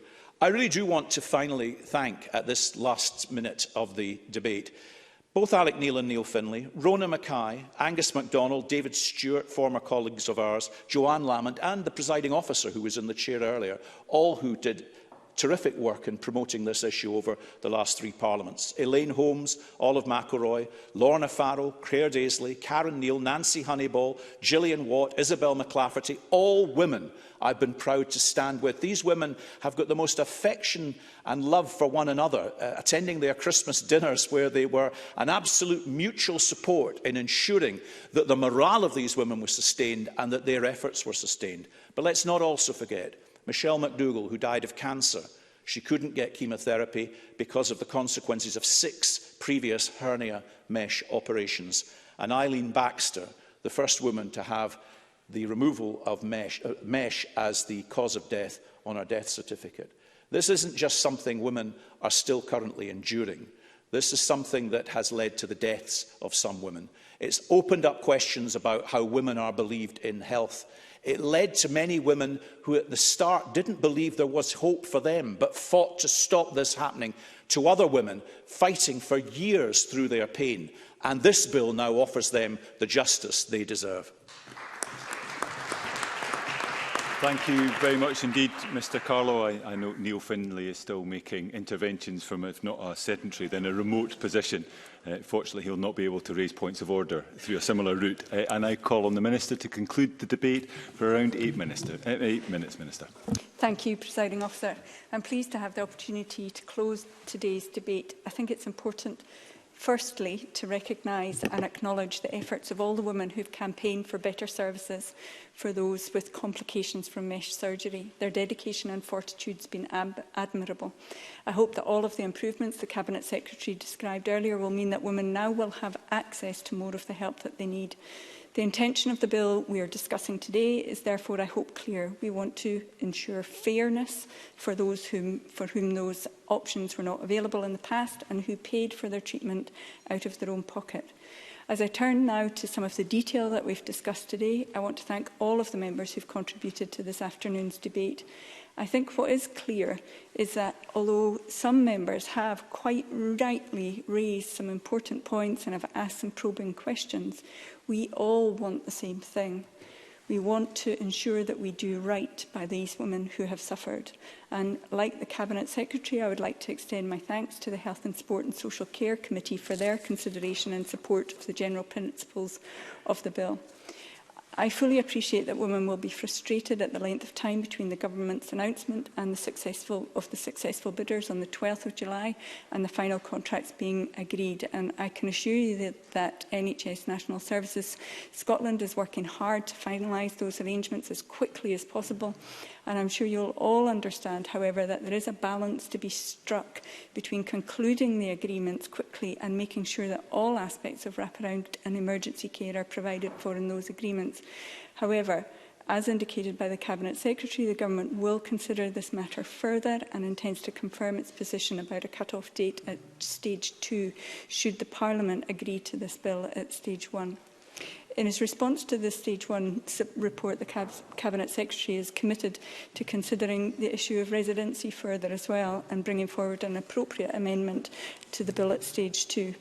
The Cabinet Secretary has also agreed in his response to the Stage 1 report to provide the committee with a draft of the reimbursement scheme, and that draft will provide in detail in relation to the meaning of the term arranged, while still showing the scheme administrators flexibility to take into account the individual circumstances. The Government considers this approach preferable to delay in making regulations. It's intended that the scheme will be administered by the NHS National Services Scotland, who already administer the MESH fund, and the Government will work closely with NHS NSS in the coming months as we make more detailed plans for administration. NSS will be given sufficient resources to manage the scheme effectively. The intention of the bill is to reimburse the full cost of surgery, along with reasonable travel and accommodation costs for both the person undergoing surgery and for a person who travelled with them as support. However, it's not anticipated that the reimbursement will be given for luxury accommodation, for example, or first-class travel, and that's why there's a caveat about reasonable costs. For other expenses, such as food, the intention is to give women a choice over whether they want to evidence their costs or are able to evidence their costs, or instead want to receive a capped rate per person per day. That's to ensure the flexibility that we all agree is important here and is in direct response to feedback from women who told us they want a straightforward process. A number of people raised the issue of crowdfunding and donations from family. The purpose of this scheme is not to reimburse those who donated money to help someone with the costs of surgery. So the Government doesn't intend to reimburse monies received through online funding platforms such as crowdfunding, where it would be difficult or indeed impossible to identify the donor, and in any case where the donor would not have expected repayment. It is the intention that applicants will be asked to declare any such monies on their application form, and their reimbursement payment will be reduced accordingly. Further consideration has been given to the matter of money received informally from friends and family members, and on reflection, the Government feels it would be unreasonable to request details of private arrangements. Accordingly, applicants will not be asked to declare these donations when making an application to the scheme. It is, of course, then up to individuals to repay any monies received as they see fit. The Government will make every effort to ensure that those who are eligible to apply for reimbursement are made aware of the scheme. The issue of qualifying surgery came up during the debate, and the qualifying surgery does have to have had the principal purpose of wholly or partially removing the mesh, but that is regardless of the outcome. We expect to undertake a range of methods to publicise the scheme, including press releases, social media, through the Alliance and NHS Inform. The bill requires that the scheme is laid before Parliament and published. On the Glasgow Centre, we fully recognise that GPs and other local clinical staff need to be aware not only that the service in NHS Greater Glasgow and Clyde exists, but also what it offers in terms of services, so that they are then able to explain this to women who present with mesh complications. Health Board accountable officers for mesh have been involved in the development of the centre and have a continuing role to play in ensuring that local health boards are aware of the service and what it can offer. The National Specialist Mesh Removal Centre has been and will continue to be developed with patient and public input, and the pathway of care will continue to be a key focus for the Government. It must take into account the patient experience. Nursing specialists and physiotherapists from the Specialist Centre are linked with their counterparts in local health boards to ensure continuity from pre to post-operative care. The Government has asked the Health and Social Care Alliance to take forward work on developing a patient-focused map of the care pathway, and that will be created from a patient perspective, which will help future patients to understand the referral process and what it means for them. Now, we all know that COVID-19 has had a significant impact on our health services across Scotland, and it's meant that health boards weren't always able to run outpatient clinics or provide other services within the sort of timescales that we would want and expect. We absolutely acknowledge that this means that some women have regrettably had to wait far longer than we would ever wish to wait to be assessed in the service in Glasgow. Regarding Martin Whitfield's question, I understand that there are around 17 women waiting for surgery in Glasgow. I believe Glasgow clinicians were due to confirm that figure to the committee, but their correspondence is not yet noted on the committee's website. I want to give our assurances that we are absolutely fully committed committed to working with NHS, NSS and the National Specialist Mesh Removal Centre to look at ways to improve the speed of referral and processing through the Glasgow Centre. On the issue of hernia mesh removal, which was raised by a number of people, including Mr Cole Hamilton, he's correct that it's out with the scope of this bill. Jackson Carlow referenced my appearance at the Petitions Committee, and where I made clear that while there were some common ground, there isn't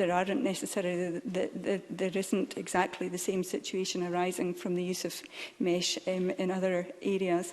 The evidence was presented at the Petitions Committee, and at present the Government doesn't consider that there is evidence that might justify a pause in the use of the relevant devices. To summarise, in January 2020, the Scottish Health Technologies Group published their report which examined the use of mesh in primary inguinal hernia repair in men. And that concluded that compared to non-mesh procedures, using mesh actually resulted in lower rates of recurrence, fewer serious adverse events, and similar or lower risk of chronic pain. And the SHTG are currently undertaking further work on the topic of hernia repair in men. The report on that is expected imminently, and once we have a copy of that report, we'll consider the recommendations and share that with relevant officials in health boards, specialist associations and of course the Petitions Committee. And I committed during my appearance that I would re-attend the committee should that be helpful.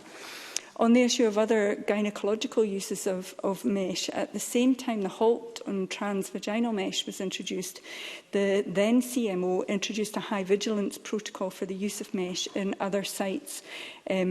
And that resulted in the appointment of accountable officers who are responsible for oversight of that protocol and who have continued to meet regularly to improve services for those affected by mesh. It's really important that we note that these are complex and long-established procedures, and there are very few, if any, viable alternatives. But it's absolutely crucial that the most stringent safety measures are adopted with patients fully aware of the risks and benefits of such a procedure before deciding on their treatment. Jackson Carlow mentioned in fact, I think it was Neil Finlay who mentioned the introduction of a GMC-approved credential and mesh removal surgery. And the Scottish Government wrote to both the Royal College of Obstetricians and Gynaecologists and the GMC to express our support for the introduction of a GMC-approved credential and mesh removal surgery.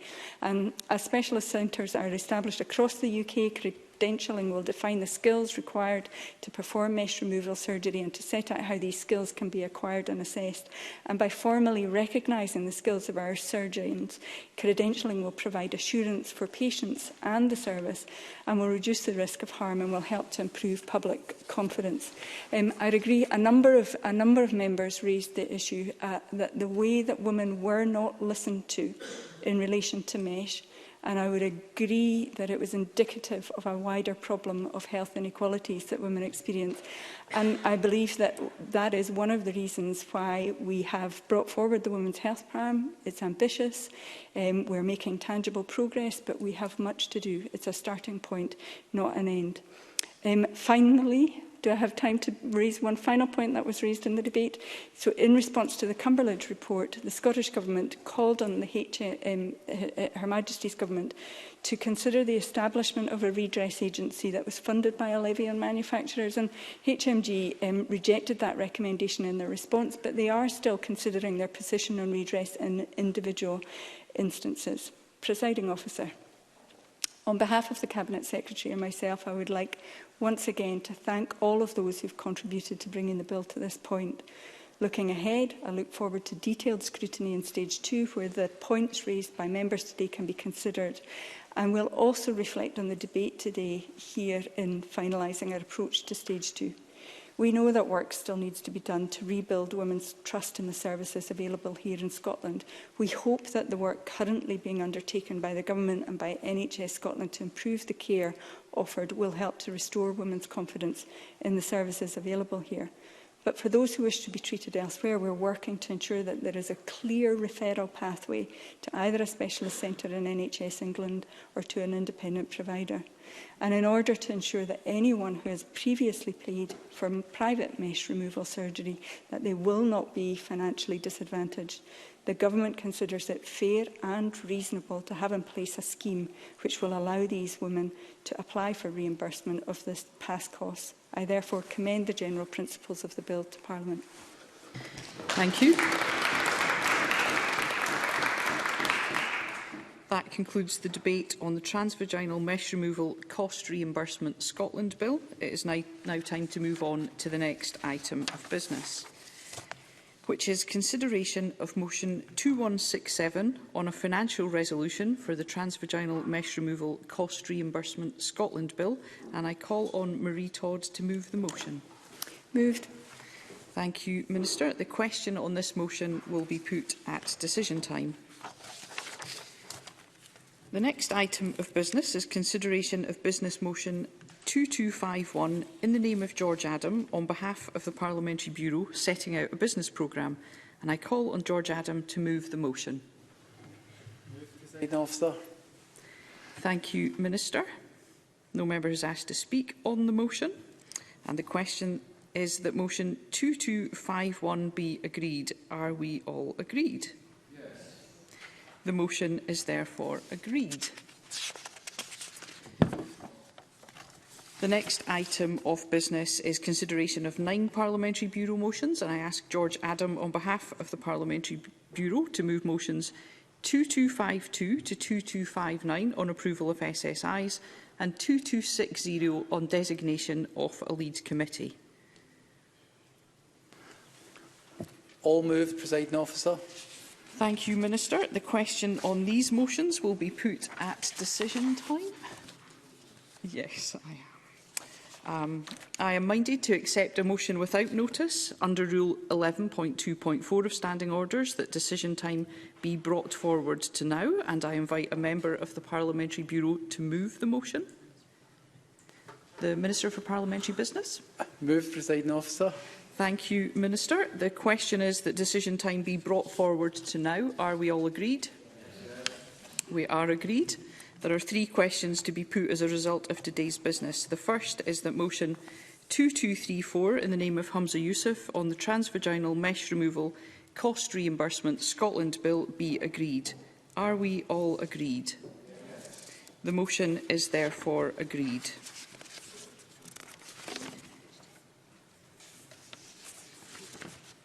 The next question is that motion 2167 in the name of Kate Forbes on a financial resolution for the Transvaginal Mesh Removal Cost Reimbursement Scotland Bill be agreed.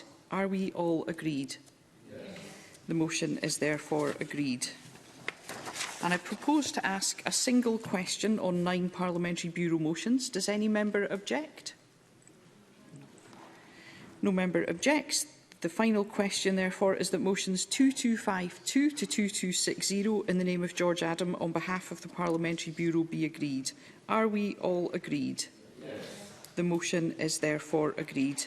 That concludes decision time, and we will now move on to members' business.